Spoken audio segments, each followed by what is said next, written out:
Hello, welcome back to my channel. ഇന്ന് വളരെ useful ആയിട്ടുള്ളൊരു വീഡിയോയുമായിട്ടാണ് ഞാൻ വന്നിരിക്കുന്നത്. പ്രഗ്നൻസി ടൈമിൽ എന്തെല്ലാം സ്കാനുകളാണ് ഇമ്പോർട്ടന്റ് ആയിട്ട് നമ്മൾ എടുക്കേണ്ടത്, എങ്ങനെയാണ് പ്രഗ്നൻസി ഇനിഷ്യൽ ടൈമിൽ നമ്മൾ കണ്ടുപിടിക്കേണ്ടത് എന്നൊക്കെ ഉള്ളതിനെ പറ്റിയാണ് ഇന്നത്തെ വീഡിയോയിൽ ഞാൻ പറയുന്നത്. ആദ്യം തന്നെ നമ്മൾ ഇനിഷ്യൽ ടൈമിൽ പ്രഗ്നന്റ് ആണോ എന്ന് കണ്ടുപിടിക്കുന്നത് എങ്ങനെയാണെന്ന് വെച്ചാൽ, നമ്മുടെ മെൻസ്ട്രൽ സൈക്കിൾ തെറ്റും അല്ലെ. മെൻസ്ട്രൽ ഡേറ്റിന് ശേഷം 6 to 7 വീക്സിൽ വേണം നമ്മൾ പ്രഗ്നൻസി ടെസ്റ്റ് ചെയ്യാൻ വേണ്ടി. നമുക്ക് വീട്ടിൽ തന്നെ ഇരുന്ന് പ്രഗ്നൻസി ടെസ്റ്റ് ചെയ്യാൻ പറ്റും. മാർക്കറ്റിലേക്ക് ഒരുപാട് അവൈലബിൾ ആണ് പ്രഗ്നൻസി ടെസ്റ്റിന്റെ കിറ്റ്.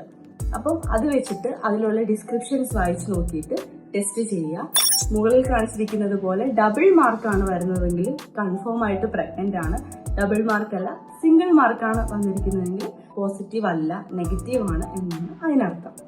അതിനുശേഷം പിന്നെ നമ്മൾ ഹോസ്പിറ്റലിലേക്ക് പോകും. അവിടെ ചെന്നാലും ഒരു യൂറിൻ പ്രഗ്നൻസി ടെസ്റ്റ് ചെയ്യും.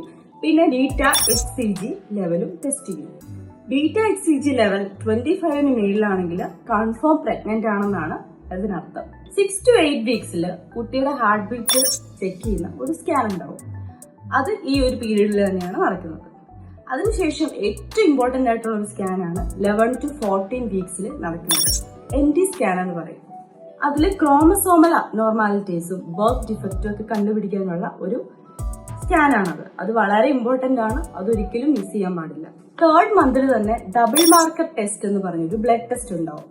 അതും ഇതുപോലെ തന്നെ ക്രോമസോമൽ അബ്നോർമാലിറ്റീസും പിന്നെ ഡൗൺ സിൻഡ്രോം അതൊക്കെ കണ്ടുപിടിക്കാൻ വേണ്ടിയിട്ടാണ് ഡബിൾ മാർക്കർ ടെസ്റ്റ് നമ്മൾ ചെയ്യുന്നത്.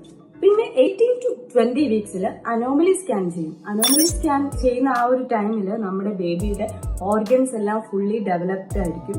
അപ്പോൾ എന്തെങ്കിലും അംഗവൈകല്യങ്ങളൊക്കെ ഉണ്ടോ ഇല്ലയോ എന്നൊക്കെ അറിയാൻ വേണ്ടിയിട്ടാണ് ഈ ഒരു ടെസ്റ്റ് ചെയ്യുന്നത്. മാത്രമല്ല പ്ലാസന്റയുടെ പൊസിഷൻ അറിയാൻ പറ്റും, അമ്നോട്ടിക് ഫ്ലൂയിഡിന്റെ ലെവൽ അറിയാൻ പറ്റും, സെർവിക്കൽ ലെങ്ത് അറിയാൻ പറ്റും. ഇതിനൊക്കെ വേണ്ടിയിട്ടാണ് ഈ ഒരു അനോമലി സ്കാൻ ചെയ്യുന്നത്. ഇതും വളരെ ഇമ്പോർട്ടന്റ് ആയിട്ടുള്ള ഒരു സ്കാനാണ്. പിന്നെ പ്രഗ്നൻസി ടൈമിൽ എടുക്കേണ്ട ഒരു വളരെ ഇമ്പോർട്ടന്റ് ആയിട്ടുള്ള ഒരു കാര്യമാണ് TT. 3rd മന്തിലാണ് സാധാരണ എടുക്കുന്നത്. 2 times ആയിട്ട് വേണം TT എടുക്കാൻ. അത് നമ്മുടെ ഡോക്ടറിന്റെ നിർദ്ദേശപ്രകാരം എടുത്താൽ മതി. ഏത് മന്തിലൊക്കെയാണ് എന്നുള്ളത് നമ്മൾ ഡോക്ടർ പറയുന്ന അനുസരിച്ച് ചെയ്താൽ മതി. എന്നാലും മോസ്റ്റ് പ്രോബബ്ലി 3rd മന്തിലാണ് TT എടുക്കുന്നത്. 24 to 28 വീക്സിൽ ഗ്ലൂക്കോസ് ടോളറൻസ് ടെസ്റ്റ് ചെയ്യാറുണ്ട്.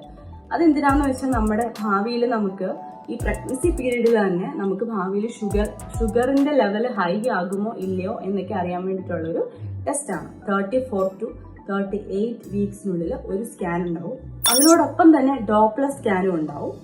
ഇത് ബേബിയുടെ ഗ്രോത്ത്, പൊസിഷൻ, പിന്നെ കറക്റ്റ് ആയിട്ടാണോ ബ്ലഡ് സർക്കുലേഷൻ കുട്ടിയിലേക്ക് ചെല്ലുന്നത് എന്നൊക്കെ അറിയാൻ വേണ്ടിയിട്ടുള്ളൊരു സ്കാനാണ്. അപ്പം ഇത്രയുമാണ് ഇമ്പോർട്ടന്റ് ആയിട്ടുള്ള പ്രഗ്നൻസി പീരീഡിൽ നമ്മൾ എടുക്കുന്ന സ്കാൻ. അപ്പം അത്രേ ഉള്ളൂ ഇന്നത്തെ വീഡിയോ. ഇഷ്ടമായെങ്കിൽ ലൈക്ക് ചെയ്യുക, ഷെയർ ചെയ്യാം. ഇനിയും ഇങ്ങനത്തെ പ്രഗ്നൻസി റിലേറ്റഡ് ഹെൽപ്ഫുൾ ആവുന്ന വീഡിയോസ് ഞാൻ ചെയ്യുന്നതാണ്. നിങ്ങൾക്ക് കാണാൻ താല്പര്യം ഉണ്ടെങ്കിൽ ഉറപ്പായിട്ടും എൻ്റെ ചാനൽ സബ്സ്ക്രൈബ് ചെയ്യുക. അപ്പം നെക്സ്റ്റ് വീഡിയോയിൽ കാണാം.